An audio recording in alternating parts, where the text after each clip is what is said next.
Hall. I'm going to give my presentation over my senior research project in which I evaluated two separate timesheet systems in order to avoid costly mistakes that were actually made last school year within our Early Learning Center at our church. So I actually work as the Early Learning Center director at New Beginnings Church in Bixby, Oklahoma. That Early Learning Center itself actually employs between 23 and 24 people per school year. It is a nonprofit entity within the church, so it does have its separate operating budget and a separate fiscal year. However, that all runs concurrent with the church's overall budget. So we function within their budget, and I just manage it separately, essentially. It is also not-for-profit, just like the churches. So we have an in-house payroll department as one person who does all of our accounting and payroll work. And last May, we ended up having a pretty costly error. By costly, I mean about a $3,000 error where most of the Early Learning Center employees got paid for a duplicate week of work that they had previously been paid for.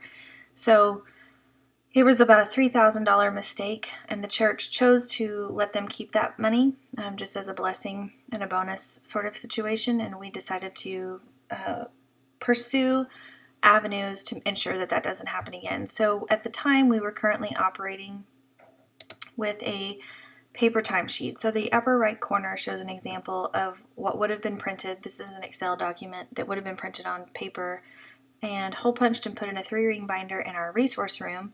So our school is in operation on Tuesday, Wednesday, and Thursday. So there's a space underneath those days that allows the person to handwrite in the dates. It was just a uniform sheet that got reused over every school year.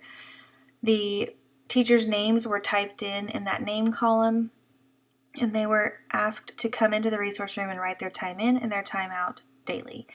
So then at the end of a week, the payroll person would come, she would pull the original out of the book, make a copy of it, keep the copy for herself, and put the original in the back of the book.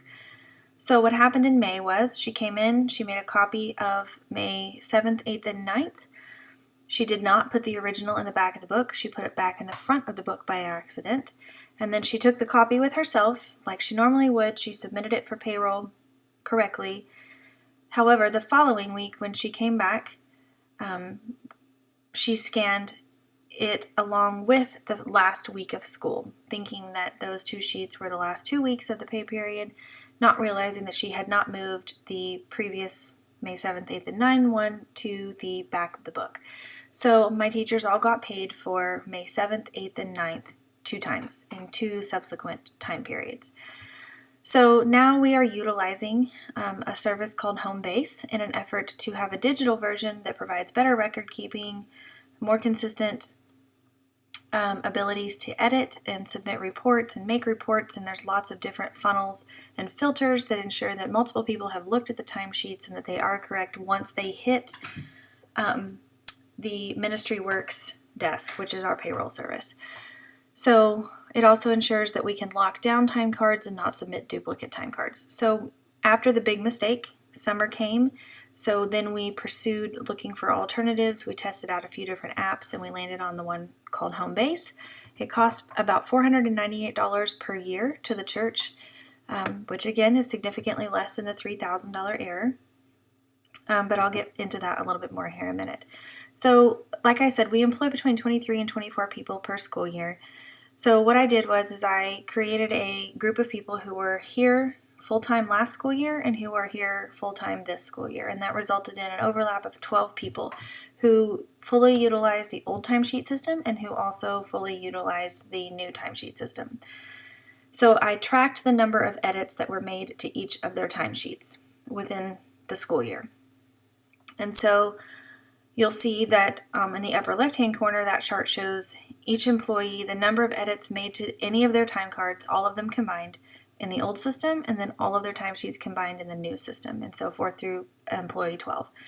So then on the right, you'll see that there was an average of 4.583 edits per person in the old system. However, in the new system, there were actually an average of 15 edits per person in the new digital system.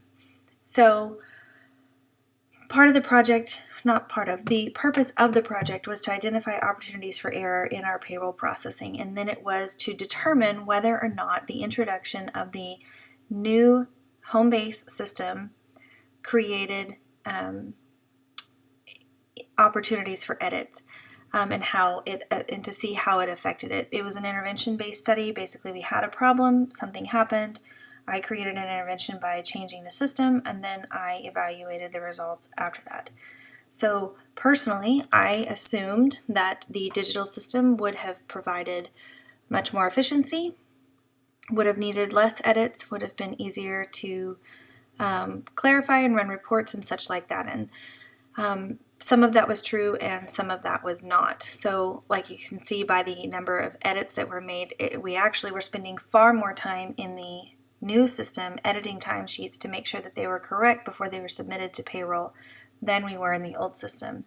So the conclusions of it are essentially that the new system did result in significantly more edits and errors than the paper version did. The new system, though, even though it had far more edits, it didn't necessarily end up correlating to costly mistakes as in the paper system did last year. So I also concluded that further research needs to be done to determine the long-term benefits of digital timekeeping versus a paper system. And then that led me to my recommendations. My first recommendation is to continue using Homebase. The alternative would be to go back to the paper system, or maybe doing something that's kind of a hybrid of the two, where you have each person keeping track of their own individual timesheets rather than one large group sheet. But my recommendation was to continue using Homebase because it does allow for a digital footprint. We do not have to print things off. We don't have to file them. We don't have to do any of that. Digitally, it keeps track of all of the things for us. We cannot submit something twice. It's not possible in this system once something is logged. So I do think that the ease of use, the digital capabilities, the cloud storage, those sort of things I do think are very important for this. I do think, though, that it is important that the supervisors begin tracking how much time they spend on editing timesheets. And this is to go along with my last recommendation, to see whether or not the hours spent on timesheet edits versus the payroll error of 2019, whether we have to see if that cost of Homebase plus the cost of hours spent on it actually does outweigh the occurrence of one accidental payroll error. I know it seems very costly that one payroll error costs $3,000. However, we have not had a high occurrence of that happening, but now we are spending $500 a year, plus someone is spending payroll time, scheduled hours, working on payroll. So not only are we paying for a service, we're paying someone to maintain it.